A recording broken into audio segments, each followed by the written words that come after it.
Kaboy nadod na kong karwa akat sa law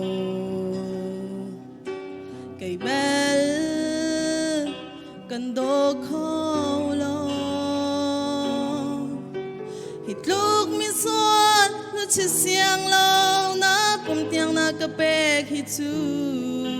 kaput letok law si kalunglok na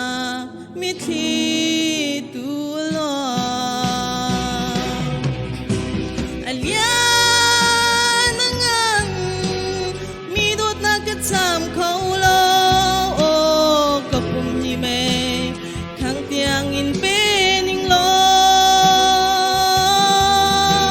atu zong ni aroli na tam kaulo o boy palom na mithi tulo lay tum kaakasi tot na kachim thiam lo chu cha kadap zung sa kachin long le karanak chu boy pawon na kamudi ko nang malayin dule dot mi atang kangay shim shim belawe alyan nangan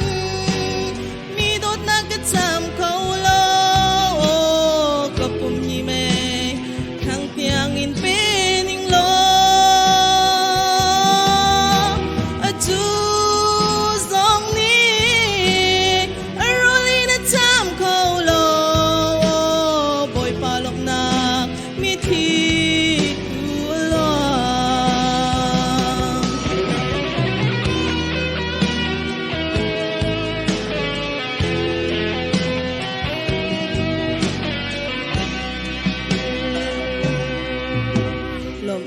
lomok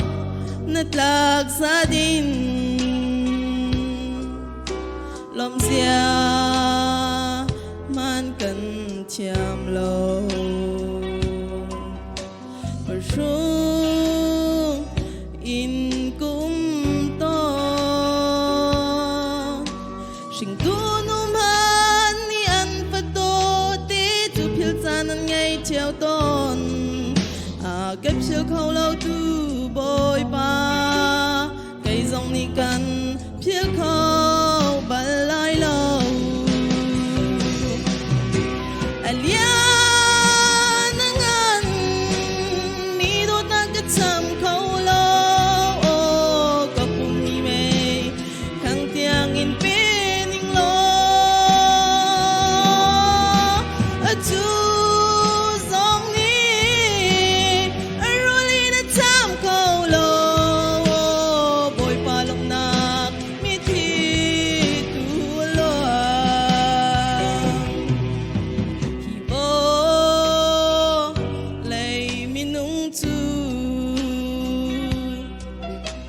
ita tanun ante midi zapum an pe nang tuboy pa mi sol turnom kay tanun na pe hitu karanang niya pa